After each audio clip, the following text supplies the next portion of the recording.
नमस्कार। प्रारब्ध पर एक बार फिर आपका स्वागत है। स्क्रीन के दूसरे हिस्से में स्वागत कर लेते हैं बाबा रामदास जी का। नमस्कार जय हो भक्तों की जय हो। क्या हाल है? सर। दर्शकों, जब भी आप प्रारब्ध के इस मंच पर रामदास जी को देखते हैं तो आपको सीधे सीधे नजर अभी तक यह आता होगा कि कुश्ती का अखाड़ा एक बार फिर खुल गया। लेकिन इस भ्रम को तोड़ते हुए हमने पंजाब के पलायन की समस्या पर पिछले वीडियो में बात किया था। इससे पहले आज एक बार फिर जरा हम चलते हैं कुश्ती के अखाड़े पर, लेकिन एक नए अंदाज में। बाबा जी, ये कुश्ती का अखाड़ा तो इस समय बड़ा शायराना हो रहा है, बड़ा लालित्यपूर्ण हो रहा है। दर्शकों, मैं एक शेर आपके सामने दोहराऊं जिसको मैंने नहीं दोहराया है, बल्कि इसको विनेश फोगाट जी ने अपने ट्विटर पे कहा।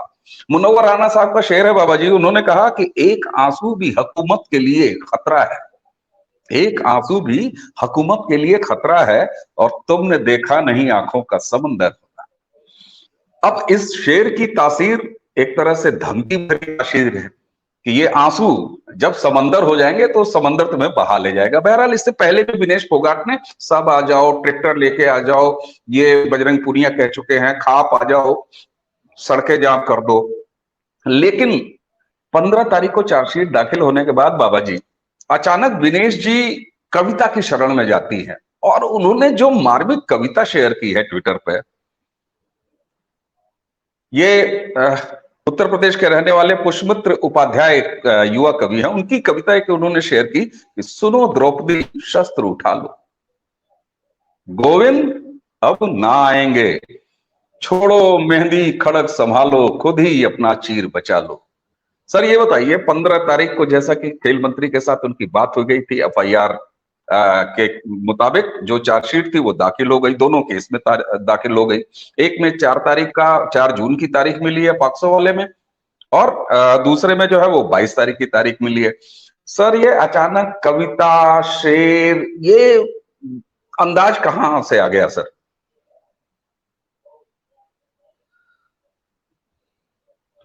सर, वो मुझे इश्किया फिल्म का वो अंदाज याद आता है, अरशद वारसी का। तो वो कहता है, माकड़े यहाँ तो मौल आशिकाना हो रही है। तो मुझे उसी अंदाज में ये कहने को बड़ा अच्छा लग रहा है कि माकड़े यहाँ तो माहौल शायराना हो रही है।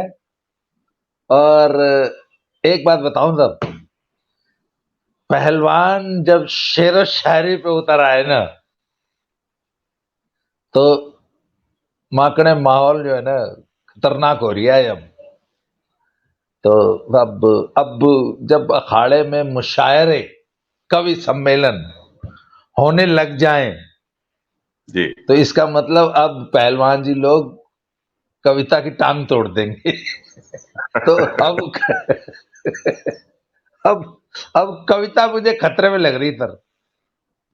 सर ये कविता बताइए पे संकट आ गया है सर, देश की कुश्ती और देश के कुश्ती में अपना भविष्य बनाने वाले लाखों बच्चों, हजारों बच्चों और बच्चियों का वो जो टांग तोड़ी गई है इस पूरे आंदोलन के बाद, अब क्या लगता है आप साहित्य, संस्कृति, कला की भी टांग तोड़ी जाएगी?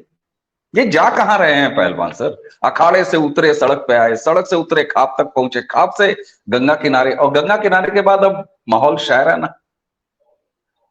सर। अभी तो लिटरली जो अब तक तो हम लोग कह रहे थे ना नौटंकी हो रही है, तो अब तक तो हम लोग सर रूपक के इस्तेमाल करते थे।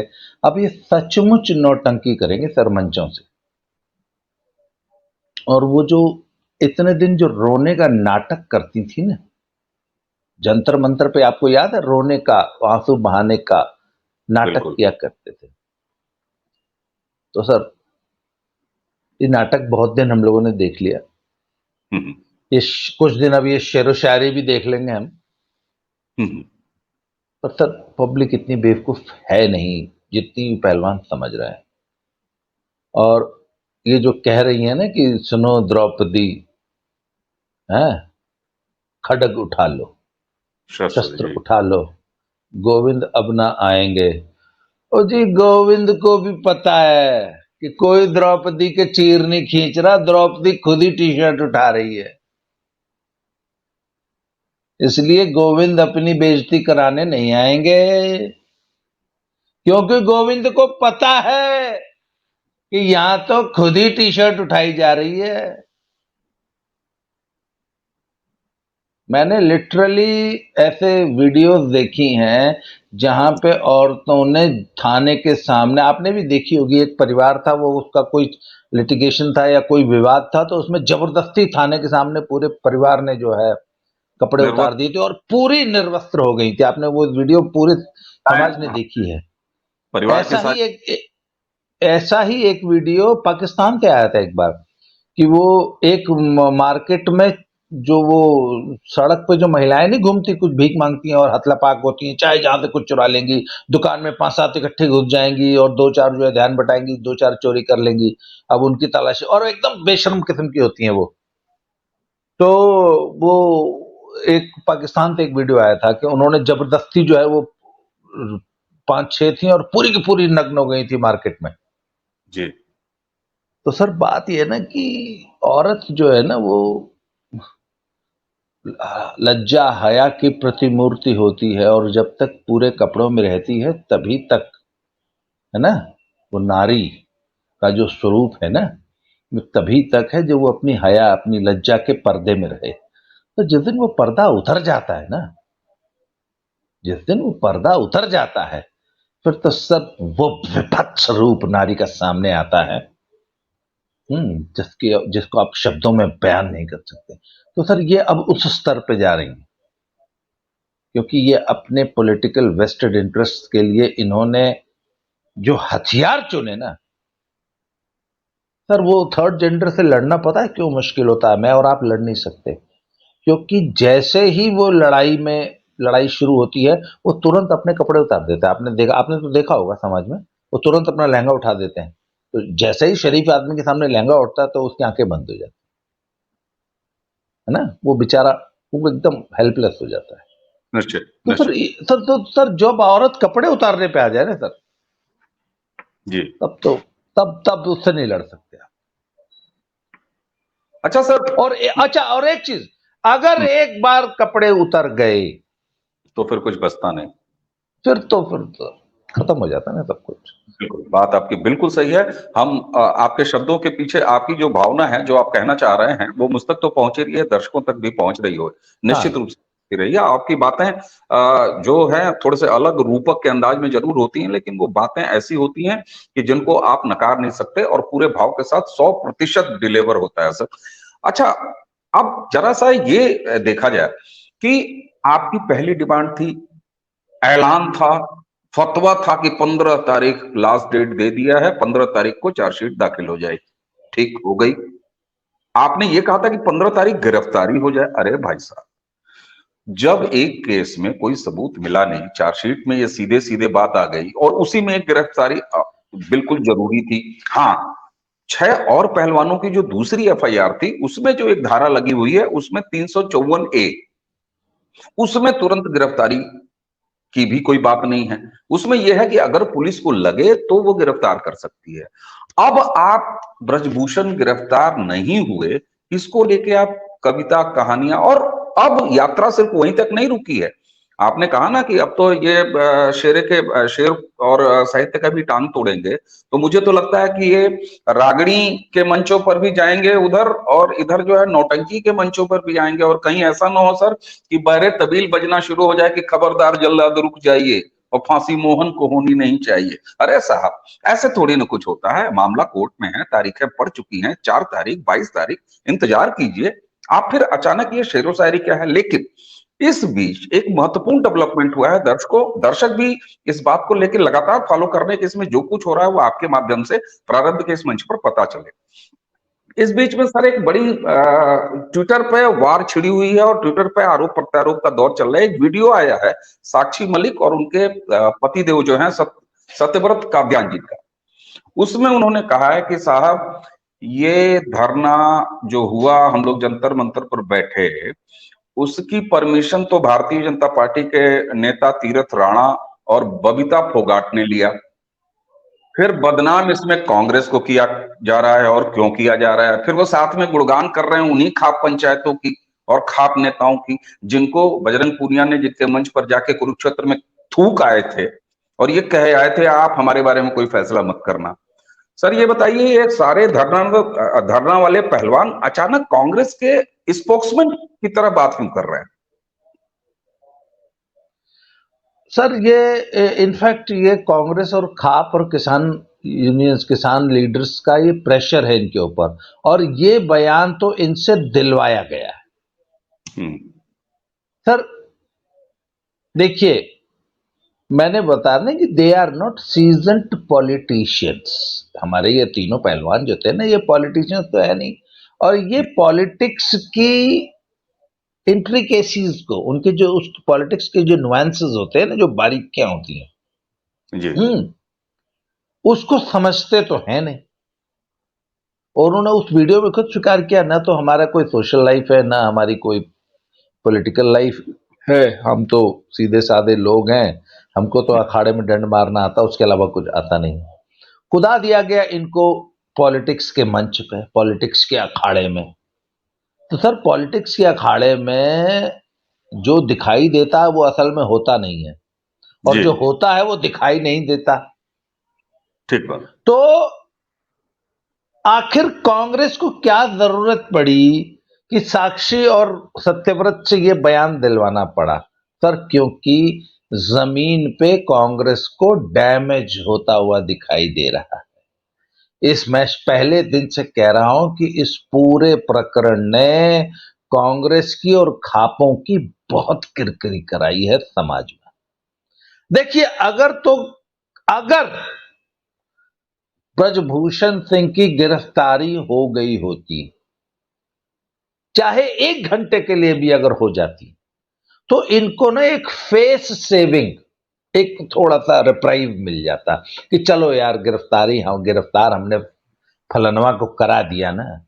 सर बात यह ना कि ये तमाम नौटंकी और तमाम हथकंडे और तमाम गंदे घिनौने आरोप लगाकर भी समस्या यह है कि ब्रजभूषण का कुछ उखाड़ नहीं पाए, और इन्होंने पूरा जोर लगा लिया। अच्छा एक बात बताओ, हरियाणा में अब वो बचा क्या? आप बताइए ना। हुड्डा परिवार के पीछे पूरी कांग्रेस आ गई, प्रियंका गांधी आ गई, तो इसका मतलब पूरी कांग्रेस आ गई ना। बिल्कुल। खाप आ गई और किसान आ गए, शाहीनबाग टुकड़े टुकड़े गैंग वो सारे भी आ गए। वो तो चलिए हरियाणा के बाहर के प्लेयर्स हैं। अच्छा, पप्पू यादव का नाम इसीलिए मैं नहीं ले रहा हूं। सत्यपाल मलिक आ गए, सत्यपाल मलिक आ गए जी। वो हनुमान बेनीवाल आ गए, टिकैत आ गए, मतलब पश्चिमी उत्तर प्रदेश, राजस्थान के सारे प्लेयर्स आ गए, जाट प्लेयर। और इन्हीं के कारण न मामला कुछ कुछ ठाकुर जाट हुआ। जो लड़ाई धीरे धीरे ठाकुर जाट में बदलने लगी, हालांकि वो इतना मैच्योर नहीं हुआ, वो मामला इतना मैच्योर हुआ, ये अच्छी बात है जी।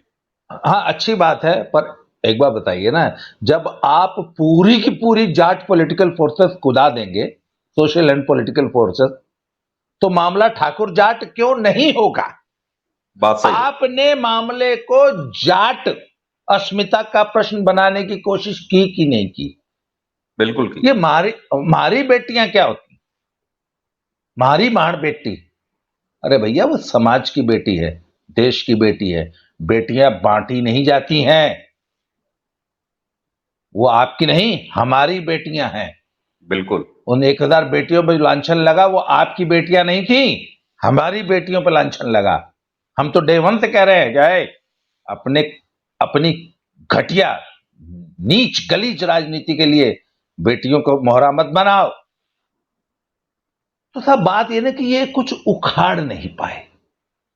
और सर एक बात बताऊं, हारे हुए पहलवान, आपको मालूम है जब कुश्ती में दंगल में हार जाता है ना पहलवान, तो फिर वो दंगल का चक्कर नहीं लगाता, वो चुपचाप आके आपने शायद मिट्टी का दंगल देखा होगा यदि, तो हारा हुआ पहलवान जो है ना वो चुपचाप, वो फिर विजेता जो है सबसे मिलता है, सबसे आशीर्वाद लेता है, सबके साथ फोटो खिंचाता है, इनाम भी लेता हारा है, हुआ इनाम लेता है, गदा उठाता है, सबके मंच पर जाके है ताली बजती है। जो हारा हुआ होता है वो चुपचाप जाके ऐसे गर्दन झुका के ऐसे अपने खेमे में बैठ जाता है। सही बात। तो सर ये हारे हुए पहलवान है। और कांग्रेस, खाप एवं किसान, सो कॉल्ड किसान नेता, इनकी बहुत बेइज्जती कराई है इन्होंने। क्योंकि अच्छा, उनको भी पता नहीं, ये पता था कि नहीं पता था कि हम ये रेत के महल खड़े कर रहे हैं जो कि टिक नहीं पाएंगे, ढह जाएंगे, ढह गए। तो सर जब पॉलिटिकल डैमेज हुआ, समाज में जब किरकिरी हुई, थू थू हुई, और लोगों को लगा कि यार हमने तो समाज में बेइज्जती करा दी, तो उसको कवर करने के लिए उनसे बकायदा ये वीडियो कराया गया कि ए बोलो कांग्रेस ने नहीं कराया था, बीजेपी वालों ने कराया था। एक बात बताऊं, बीजेपी में तीरथ राणा की और बबीता फोगाट की औकात क्या है आपको मालूम है?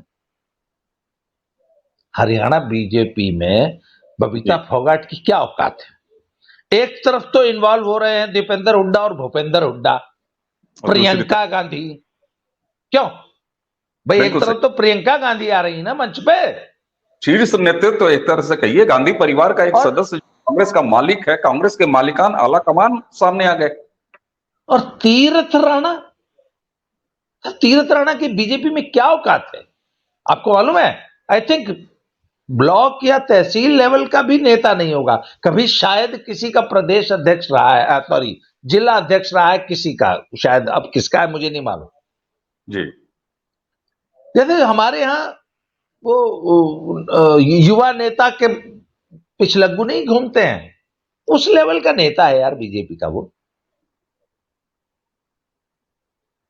आप भूपेंद्र हुड्डा एंड प्रियंका गांधी आपके लिए आ रही थी, हा? आपने डैमेज कवर करने के लिए ठीकरा जो है तीरथ राणा की तरफ फोड़ दिया, जो कि तहसील और ब्लॉक लेवल का नेता है बीजेपी का। तो सर ये पॉलिटिकल डैमेज, वोट बैंक का डैमेज रोकने के लिए कांग्रेस का एक प्रयास है।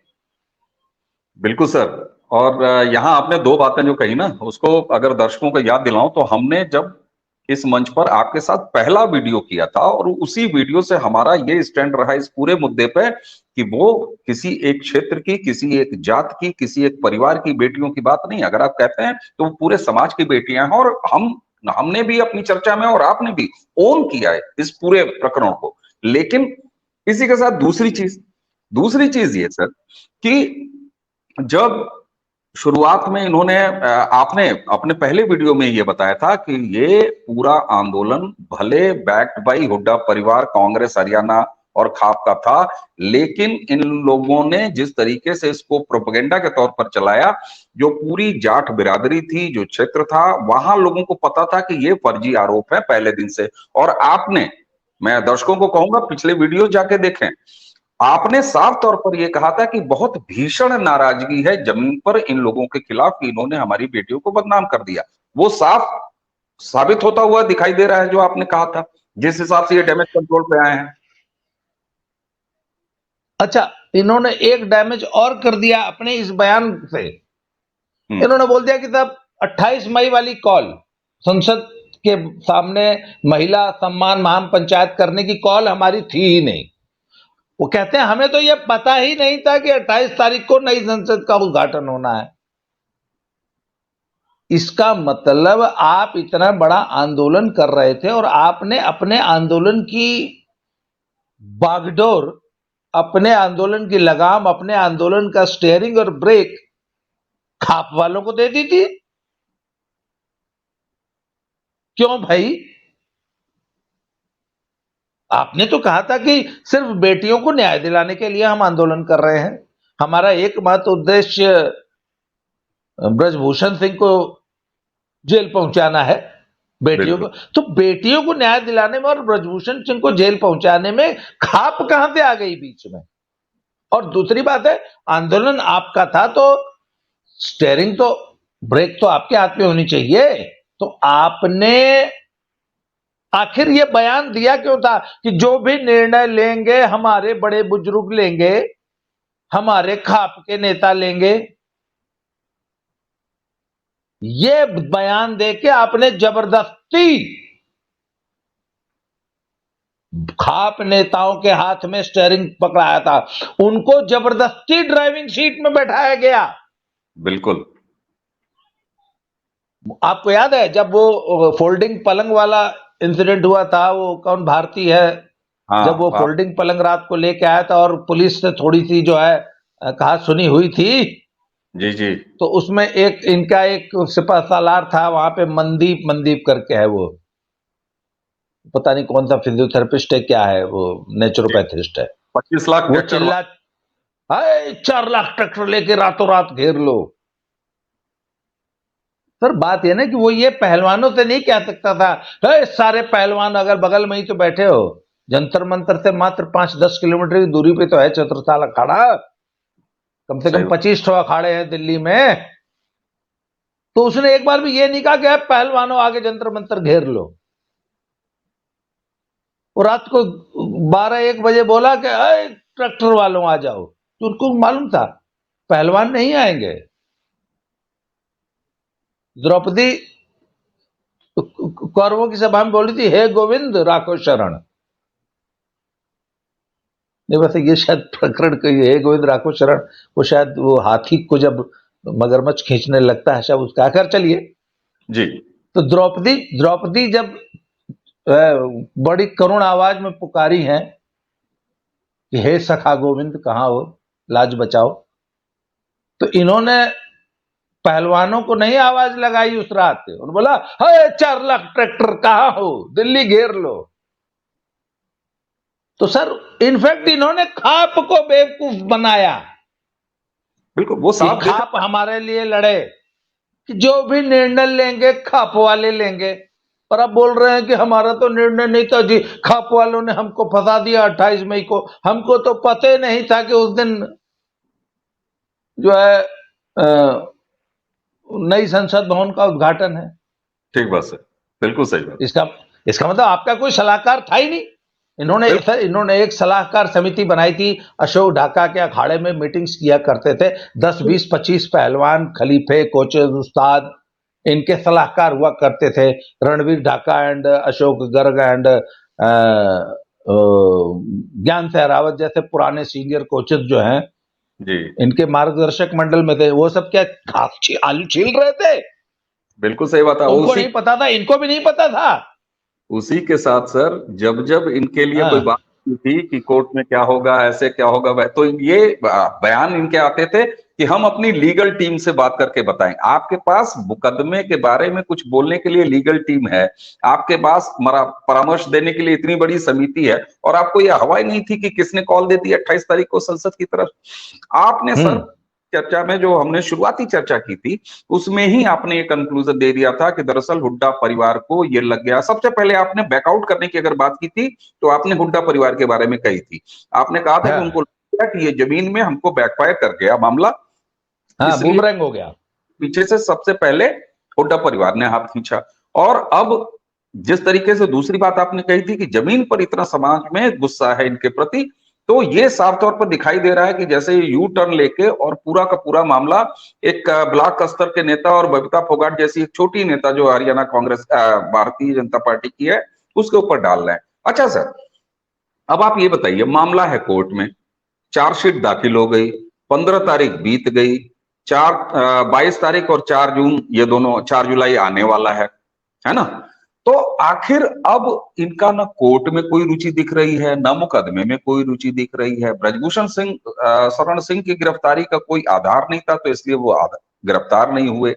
अब क्या आपको ऐसा नहीं लगता कि ये केवल और केवल राजनीति करना इनके हिस्से में आ गया है, या ये शेर पढ़ना या कविता पढ़ना? नहीं सर, अब देखिए राजनीति इनके बस की है नहीं। राजनीति ये तब करते अगर ये सब कुछ नहीं करते ना, अगर ये सब अपनी एक प्लेन पेपर कोरी स्लेट लेके अगर कांग्रेस के पास जाते तो शायद कांग्रेस इनमें से किसी एक आध को टिकट दे देती। है। पर इस वक्त कांग्रेस जो है ना, थोड़ी सी, जब ये आंदोलन शुरू होने से पहले कांग्रेस थोड़ा सा फ्रंट फुट पे खेल रही थी। कांग्रेस को लगता था कि बीजेपी 10 साल की एंटी इनकम्बेंसी से जूझ रही है, और 10 साल की एंटी इनकम्बेंसी हरियाणा जैसे स्टेट में बहुत बड़ी बात होती है। हरियाणा वो स्टेट माना जाता है जो हर साल रोटी पलट के सेकने वाला स्टेट जो होता है ना, हर 5 साल में सरकार बदलने वाला। तो चूंकि चौटाला की दोनों पार्टियां एकदम समाप्त हो चुकी हैं, उनका वोट एक जमाने में चौटाला की पार्टी 22, 24, 26 से लेकर 28% तक की पार्टी होती थी। 22% वोट तो उनका एकदम फिक्स होता था। आज वो 4 से 6% की पार्टी रह गई है। तो वो सारा का सारा वोट शेयर जो चौटाला को जो टूटा है, वो कांग्रेस उसकी एक नेचुरल बेनिफिशियरी है। इसलिए अब जो है ना, जो कई ध्रुवीय चुनाव हुआ करता था हरियाणा में, अब वो मोटे तौर पे बाइपोलर कॉन्टेस्ट हो गया है। ठीक है। Now it is BJP versus Congress. तो कांग्रेस बड़ी उत्साहित थी कि एंटी इनकम्बेंसी 10 साल की, और खट्टर साहब is not very popular among the Jat voters. तो इनको लगता था कि हमारा नंबर लग जाएगा। तो जब पार्टी थोड़ा सा पॉजिटिव, जरा उत्साहित होती है मैदान में, तो फिर वो टिकट बांटने में कोई पैनिक नहीं करती है। तो फिर भी मैं ये मानता हूं कि अगर ये तीनों टिकट मांगते तो इनमें से किसी एक आध को टिकट मिल सकता था। हालांकि इनके बारे में जो गांव में जो रिपोर्ट आई है, विनेश फोगाट का परिवार भी, साक्षी मलिक का परिवार भी, और बजरंग पूनिया का परिवार भी, इन तीनों के परिवारों की जो सोशल स्टैंडिंग है ना गांव के अंदर, अपने गांव में, वो बहुत खराब है।